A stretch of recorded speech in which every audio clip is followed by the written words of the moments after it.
می صاحب $10,000 ماہانہ کمائی اور $1 ملین سیونگز، آپ اسے فائنینشیل فریڈم کہتے ہیں؟ فائنینشیل فریڈم جو میں کہتا ہوں وہ یہ کہ آپ کے پاس فریڈم ہو، آپ دنیا میں کہیں گھومنا چاہتے ہو، آپ کو ٹینشن نہ ہو کہ تنخواہ کہاں سے آ رہی ہے، جتنے آپ کے خرچے ہیں اس سے ڈبل ٹرپل آپ منتھلی کما رہے ہوں، اور کم از کم $1 ملین کی آپ کی سیونگ ہو، یعنی آپ کے بینک اکاؤنٹ میں پڑا ہوا ہو، تو میں اس کو فائنینشیل فریڈم کہتا ہوں. لیکن اس میں ایک امپورٹنٹ جو پارٹ ہے وہ یہ ہے کہ جو آپ کو منتھلی کمائی آ رہی ہے وہ کام کیے بغیر، یعنی پیسو انکم میں آئے.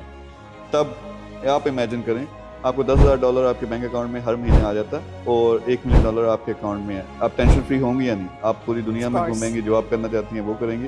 So that's what I call financial freedom. تو لوگ فائنینشیل فریڈم کیسے اچیو کر سکتے ہیں؟ اچھا، اس میں ڈفرینٹ ہے. ایک تو لوگوں کی گائیڈ لائن نہیں ہوتی کہ زندگی میں سب سے پہلا ٹارگیٹ یہ ہونا چاہیے. یعنی جب اسٹوڈنٹس اور پروفیشنلز پلان کرتے ہیں کہ زندگی میں نے کیا کام کرنا ہے، کون سا career, ultimate target financial freedom ہونا چاہیے.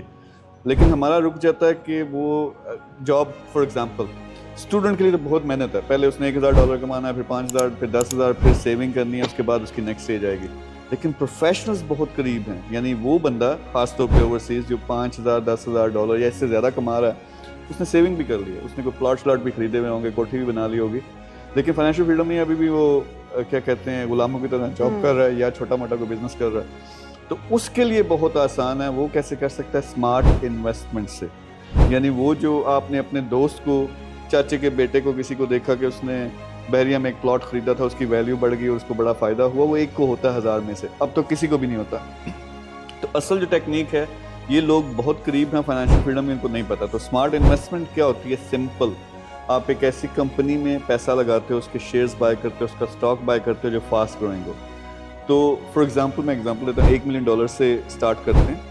$1 ملین آپ کسی ایسی کمپنی میں لگاؤ تو آپ کو اراؤنڈ اباؤٹ جو اچھے ریٹرنز آتے ہیں $20,000 مہینے کا آنا شروع ہو جائے گا. پھر امید یہ ہے کہ آپ کا $1 ملین $3 ملین $5 ملین تک پہنچ جائے گا 12 سے 18 مہینوں کے اندر. تو آپ کو مل گئی نا فائنینشیل فریڈم، آپ کو وہ پیسے بھی آ رہے ہیں. بٹ $1 ملین ہر کسی کے پاس تو نہیں ہوتا میسا. آئی انڈرسٹینڈ، لیکن آپ پروسیس تو اسٹارٹ کریں نا، سیکھتے سیکھتے.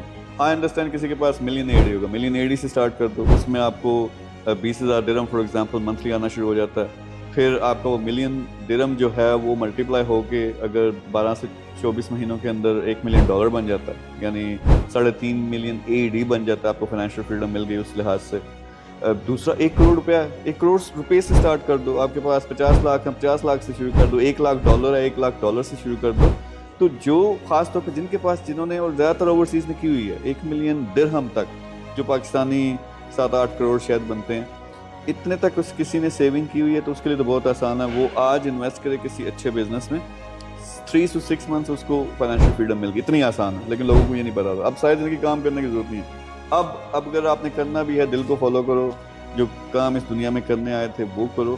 لیکن فائنینشیل فریڈم آپ کو مل چکی ہے. لیکن اگر اب $1 کروڑ ہے، $1 لاکھ ہے، تو وہاں سے سٹارٹ تو کر دو نا. پروسیس آپ کو سمجھ آنا شروع ہو جائے گا جب اور سیونگ آتی ہے، یا اسی سے پیسے اکٹھے کر کے with in few years you will have your financial freedom.